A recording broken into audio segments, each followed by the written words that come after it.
Welcome back for another World of Warships video. This video is the first in a series. It's a bit of an experiment, and it's a series that I'm going to call Down the Line. So the purpose of this series is to take a line of ships and explain how they change as they go down through the as you go up through the tech tree. So today is I'm starting with German cruisers because I probably have the most familiarity with these and how they change. So let's start. So I'm not going to start with the Tier 1, the Hermelin. Basically Tier 1, the purpose of Tier 1 is to teach you the basics of the game and a couple of battles in a Tier 1 ship, and you should be ready to go for Tier 2. So we're going to start with the Dresden. Now the Dresden, some of these low tier cruisers in the Royal Navy line is the same.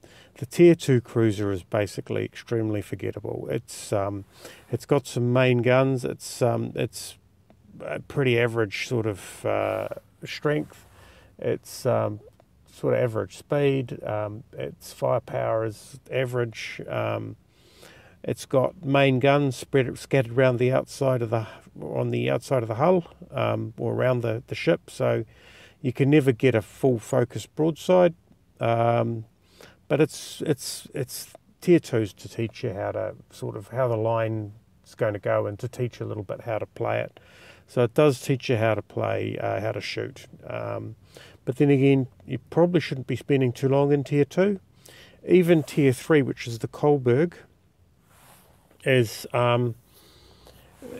fairly ordinary. So Tier 3 is where some cruisers start to show their future potential, like the Japanese cruiser line with the Tenryu and the Caledon and the British cruiser line.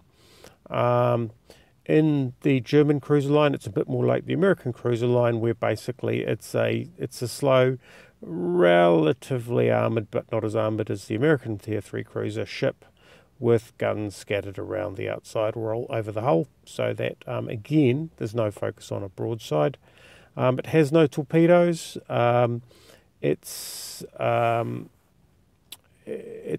agility is, well, fairly questionable, but as you can see, it's Tier 3, and Tier 3 is where you sort of start to learn some of those tactics. So in that respect, I never kept it. I've brought it back for this video, and I'll be selling it straight after I've done the video. Yeah, that's the Tier 3 cruiser. Tier 4 is where you start to get some of the German cruiser behaviour coming in. So this is a Karlsruhe. Again, it doesn't have those centerline turrets, so you can't get a full broadside. It does have, well, I mean, they are cruiser guns, so if you're really new at World of Warships, you wonder what cruisers are for, because you shoot at battleships, you can't do any damage. You shoot at destroyers, you never hit them. This is for fighting other cruisers and fighting other destroyers. It's torpedoes. It has torpedoes, 2 per side, 2 per tube, two sets of tubes per side for 4 torpedo broadside. They are relatively short range at 4.5 kilometres. So they are point defence. When I first used the Karlsruhe, I'm embarrassed to say that I thought the torpedoes were there to be used against battleships, and I lost a lot of games. But I won it back in one of those crates, and I played it, and I've got a video that I'll put up of it so that people can see it. It's actually not too bad as a little cruiser. There's a Tier 4 cruiser. And the torpedoes, yeah, shoot at range, and the torpedoes are point defence. If something gets close to you, or you end up out of position or something like that, you have that extra backup. But if you never had anything in a game with torpedoes, if you're in a German cruiser, that's probably a fairly reasonable game. Its guns, 8 guns, but then again, you can't get all of them onto focus on a single target. 28 knots up from 26 knots, so getting a bit up there with the speed, but still average. But yeah, it starts to show you the line. What happens at Tier 5 though is this is a very popular cruiser. This is one of the most, I think, liked ships at Tier 5. So you get the centerline turret, 3 guns per turret, so your firepower is a lot easier to direct.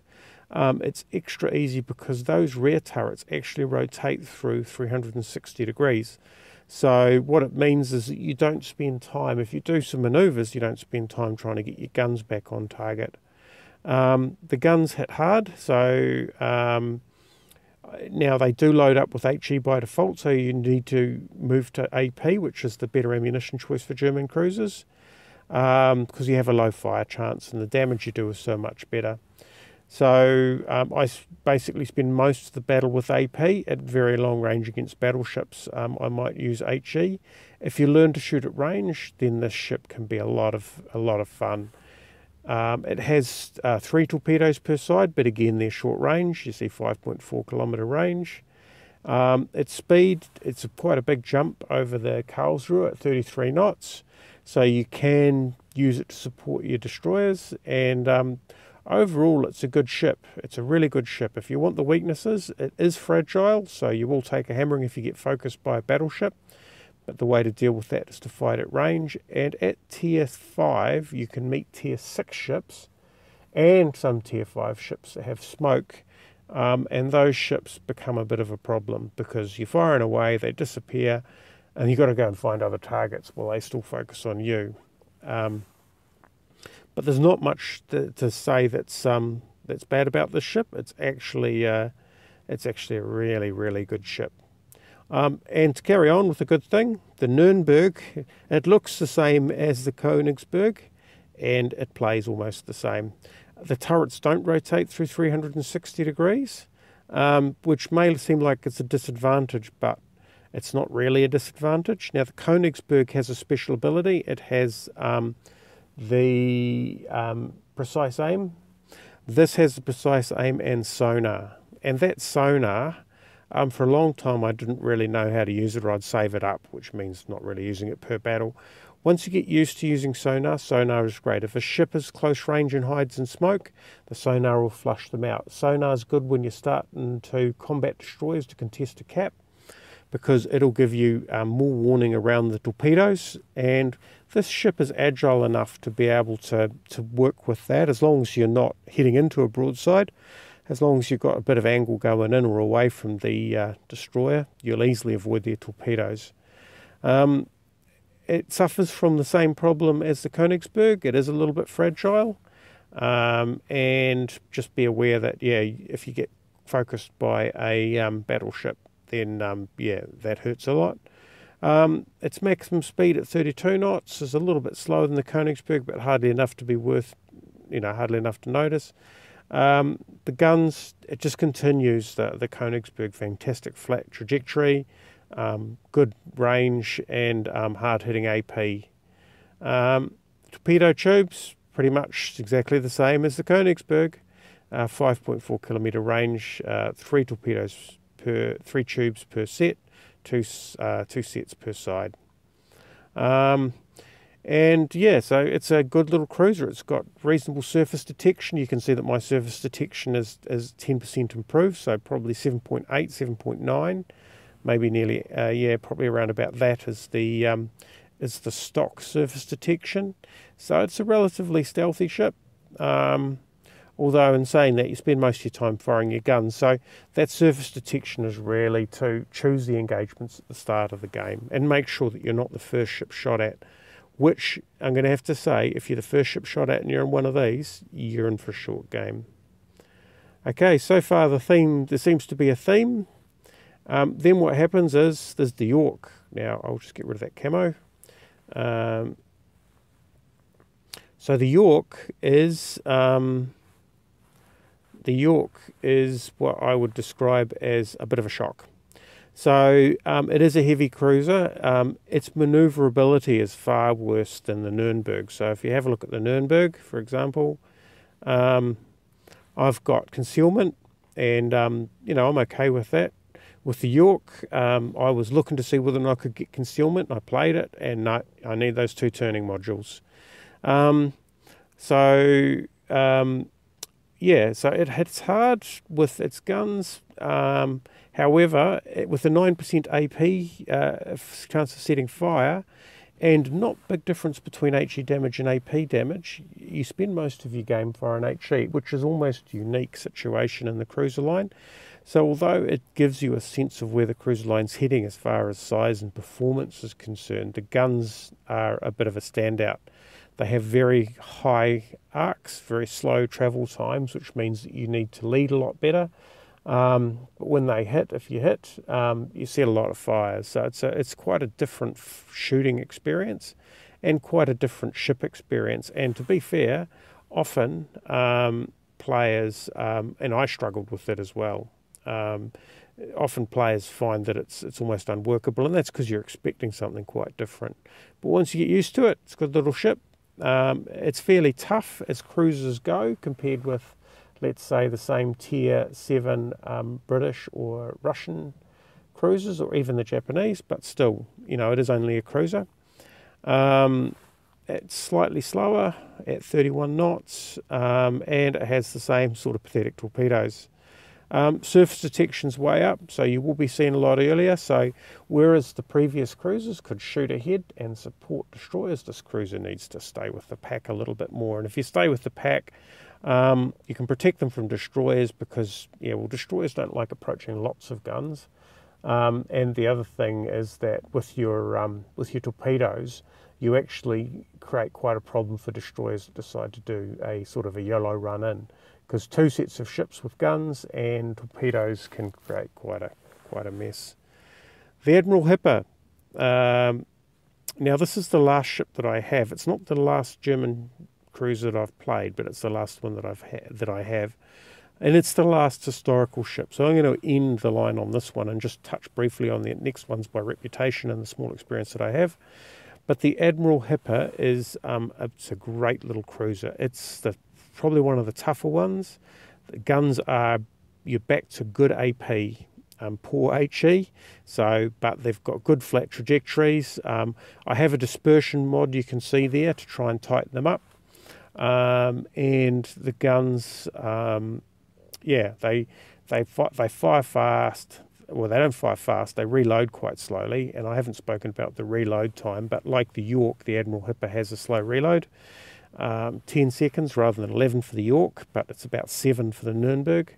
But yeah, they hit hard, and these can get citadels against battleships. Not as often as battleship guns will get citadels, but they can do it. The torpedoes are the same hot mess that you get with the rest of the line, almost exactly the same as the Yorks, which were the same as the Nürnbergs, which I think from memory were the same as the Königsbergs.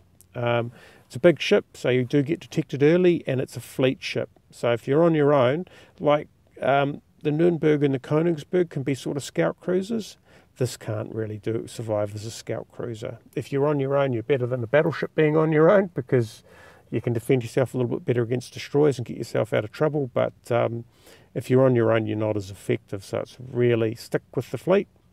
This is a great ship. I love this ship. The 2 ships after this one, this is the Tier 8. The Tier 9 is the Rune, which I haven't played, which I understand has the same configuration of guns as the Nürnberg, 2 turrets at the rear, 1 at the front. The reputation for people who play it is that it's quite good. The Hindenburg is the Tier 10. It's back to this configuration, 2 turrets front, 2 turrets rear, 3 guns per turret instead of 2. I have played the Nürnberg during an event where it was a lone ship, and I can say that it plays very much like the Hipper, and it hits hard. It is a great ship. Definitely, if you're into heavy cruisers, my experience with the Hindenburg, of all the 10 tier ships that I've managed to play in through various avenues, having the press account and loan events, the Hindenburg is probably the one that I most naturally got behind the seat of and seemed to drive well. So those are the German cruiser line. What I will do, just to, starting from Tier 4, because up to Tier 3 is sort of learning territory, I will go back through and explain what the specializations are. So here, essentially, you've got the opportunity to increase your turret traverse or your ship hit points. For that, it just depends on really your choice. In fact, really what you get with one is 3% speed and the other is 2% hit points, and that's pretty much the same. I'd probably go for the speed, but that's me because I like mobility. If we go for the Coningsburgh, I have picked the elite gun operator here. What I'm trying to do here is maximise my reload time. So minus 3% reload time, the 7% traverse I'd get with either of those two options. The ship hit points aren't great, and trying to buff him, well, you know, not getting hit is really the important thing, or not being shot at. So getting that reload time up was more important for me. For the Nrnberg, from memory, it's pretty much, let me just see if I can get that going. For Nürnberg, it's pretty much the same deal, and I went for the same result. Main battery reload time. And as you can see, I've actually gone for a reload module. So the guns turn fast enough that I can't outturn them. In fact, I should probably do this for the Königsberg as well. But basically, I've gone for reload, which means that my reload time in the Nürnberg, with its slightly more fragile guns, is 7.56 seconds. The Yorck and the Hipper, I think, have the same elite bonuses. And I have taken them the same for both of them. Essentially, I've treated it as a free equipment slot. So instead of the turret traverse, yeah, I've gone for the turret traverse here. Now, potentially for the Yorck, there could be a case of going for the hit points. But basically, what I want to be able to do is switch targets. So you can see that with my equipment, I have gone with the turret traverse. So essentially, I've gone for a maximum agility build. Shoot at a distance, judge the lead well, and basically, yeah, try not to get hit when you get into combat, and get yourself into good positions where you can attack the enemy and they're either too busy attacking your battleships or not really agile enough to fight back. The Admiral Hipper, the equipment loadout is the same, and that's because, let me just bring it up. The equipment loadout is almost the same, sorry, because at tier 8 you get the maximum shell dispersion. I took that because the shell dispersion on the Hipper seems a little bit worse than the Yorck, and this tightens it right up. And the turning modules are for the agility, and that suits my style of play. For the elite bonus, the damage reduction and citadel protection, again the same argument I used for the Nürnberg or the Königsberg. The ships aren't built to take punishment, so trying to buff that isn't really the best way to go. What I find is that if I don't have that main battery traverse speed and I have that agility with the turning, I can outturn the guns on this ship, or at least I have problems keeping them on target in a hard turn. So this essentially provides a free equipment slot. That is the down the line for German cruisers up to tier 8. For tier 9 and tier 10, you'll probably have to look online for people who have got those ships and spent a lot of time playing them, because just a couple of trips out in a lone ship isn't a basis for providing sound advice on how to use it. Anyway, that is down the line, the first of the series. Well, potentially the first of the series. Provide feedback and tell me if you think it's useful.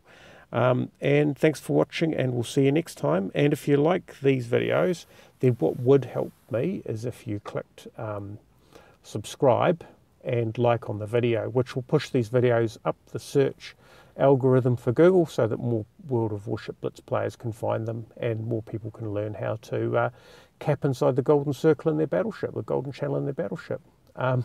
If that's not incentive to click like and subscribe, nothing is. Anyway, thanks for watching. Hope you enjoyed it. See you next time.